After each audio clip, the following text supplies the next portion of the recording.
and welcome back to my channel. Today I'm on a little bike ride, a little winter ride.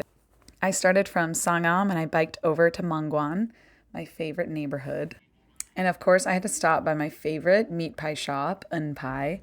The owner is so nice, the food is delicious, and she always has the best playlist in this little shop. I took my food and I went over a little closer to the market so I could eat my little lunch and, of course, people watch. Well, mostly dog watch. There's so many cute dogs walking up and down this road. Unfortunately, it was just still a little too cold to be outside for too long, even in the sun. So I biked over to Yeonnam in search of a delicious sweet treat after my lunch. In both Mangwon and Yeonnam, there are just so many cafes and shops and restaurants and cute little stores.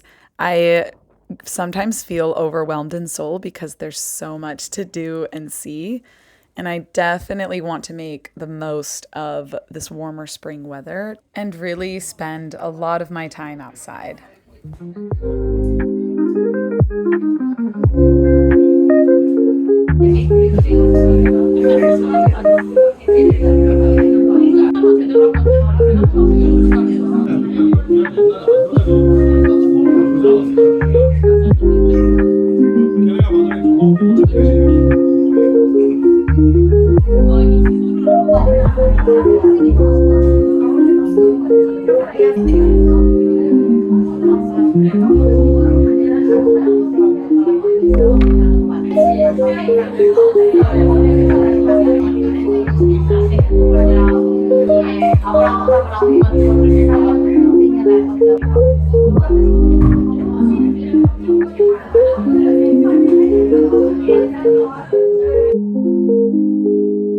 I know this vlog is pretty short, but it was just too cold. I couldn't last anymore outside. I had to go home. I hope to make a lot more of these fun bike vlogs in the spring weather, but until then, thank you for watching this video, and I'll see you in my next one.